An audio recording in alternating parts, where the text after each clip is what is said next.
পশ্চিম বর্ধমান জেলার গোগলা গ্রাম পঞ্চায়েতের মাধাইপুর গ্রামে একটি নতুন করে ফুটবল মাঠ তৈরি করা হয়েছে।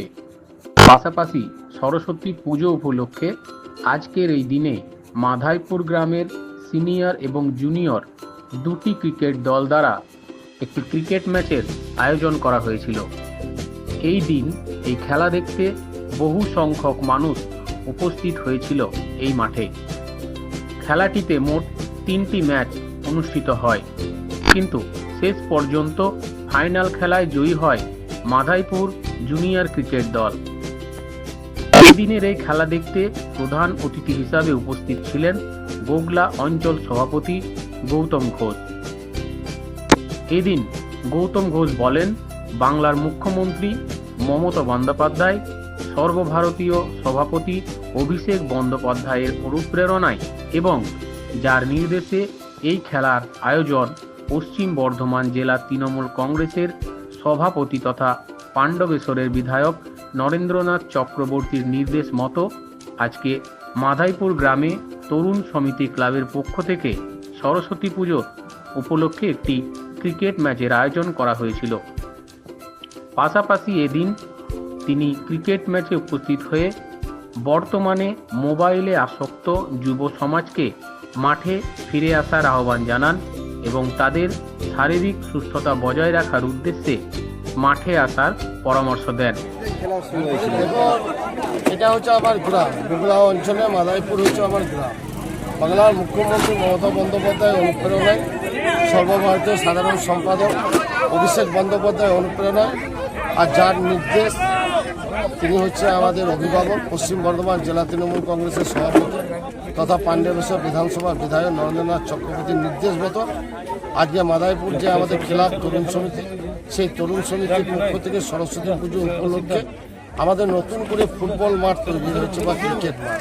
তার জন্য এই গ্রামের ছেলেরা এবং তরুণ সমিতি ক্লাবের যারা দায়িত্ব আছেন, সভাপতি সেক্রেটারি সদস্য থেকে, তারা একটা সিনিয়র আর জুনিয়রের 3টি ম্যাচ করেছিল। প্রথম ম্যাচে সিনিয়ররা জিতেছিল, সেকেন্ড ম্যাচে জুনিয়ররা জিতেছিল। ফাইনাল খেলাটিতে জুনিয়ররা জয়ী হয়েছে, সিনিয়ররা পরাজয় হয়েছে। কিন্তু সিনিয়ররা, প্রাক্তন যারা খেলোয়াড় আছে, তারা ভালো খেলাধুলো করেছে। তারা প্রমাণ করেছে যে হ্যাঁ, আমরা বিগত দিনে খেলাধুলো করেছি। সেই জন্য আজকে আমাদের সরস্বতী পুজোর উপলক্ষে এই যে ফুটবল মাঠ, খেলার মাঠ তৈরি হয়েছে, আগামী দিনে যারা যুবক যুবতী আছে, শরীরকে ভালো রাখার জন্য, মনকে ভালো রাখার জন্য আজকে আমাদের এই খেলার আয়োজন। আমাদের গোগলা অঞ্চলে 34 বছর বামফ্রন্ট সরকারের আমলের যে অত্যাচার, খেলাধুলো কিন্তু উপরে উঠে গিয়েছিল।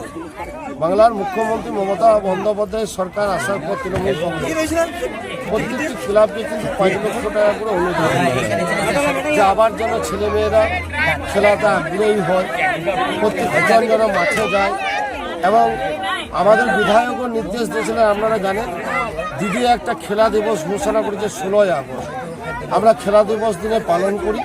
সেই দিন আমার অঞ্চলে 22টা সংসদ, 23টা বুথ আছে।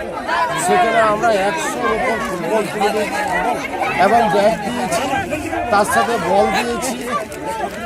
খেলার সরঞ্জাম আছে, যারা খেলতে ইচ্ছুক সেই সব ছেলে মেয়েদের হাতে আমরা সব রকম সহযোগিতা হাত বাড়িয়ে দিই। আমরা চাই যে আমাদের অঞ্চল, আমাদের বিধানসভা, আমাদের ব্লক থেকে, এখান থেকে কোনো ছেলে মেয়ে জেলাতে যাক, রাজ্যে যাক, ইন্টারন্যাশনাল খেলা চলে, সেই ছেলে যদি চান্স পায় তাহলে আগামী দিনে আমাদের অঞ্চলের গর্ব। এই জন্য আমাদের প্রত্যেকটি মানুষের পাশে থাকে। আর আপনারা জানেন যে তৃণমূল কংগ্রেসের যারা কর্মী আছে, আমরা হচ্ছে মমতা বন্দ্যোপাধ্যায়ের সৈনিক, অভিষেক বন্দ্যোপাধ্যায়ের সৈনিক। আর যার নির্দেশ, যিনি আমাদের অভিভাবক পশ্চিম বর্ধমান জেলা তৃণমূল কংগ্রেসের সভাপতি তথা পাণ্ডবেশ্বর বিধানসভা বিধায়ক নরেন্দ্রনাথ চক্রবর্তী, উনি বলছে কোনো রাজনীতির রং দেখবেন না। উনি বলছে কারোরই রাজনীতির রং না দেখে যে খেলতে ভালোবাসে, যে আগামী দিনে সে বড় হতে চায় খেলাধুলো করে, এবং শরীরকে ভালো রাখার জন্য যত রকম সহযোগিতার প্রয়োজন আছে, তুমি তাদের হাত বাড়িয়ে দেবে এবং তুমি তাদের পাশে থাকবে। আজকের এই মাধাইপুর গ্রামের তরুণ সমিতি ক্লাবের পক্ষ থেকে আয়োজিত এই ক্রিকেট ম্যাচ দেখতে উপস্থিত হয়েছিল বহু সংখ্যক মানুষজন। এদিনের জয়ী এবং বিজয়ী দলকে পুরস্কারের পাশাপাশি man of the match, man of the series, best player এবং বেস্ট ফিল্ডারদের হাতেও পুরস্কার তুলে দেওয়া হয়। আজকের এই ম্যাচ দেখতে এলাকার মানুষ ভিড় করেছিল এবং অতি আনন্দের সঙ্গে তারা এই খেলাটি উপভোগ করে।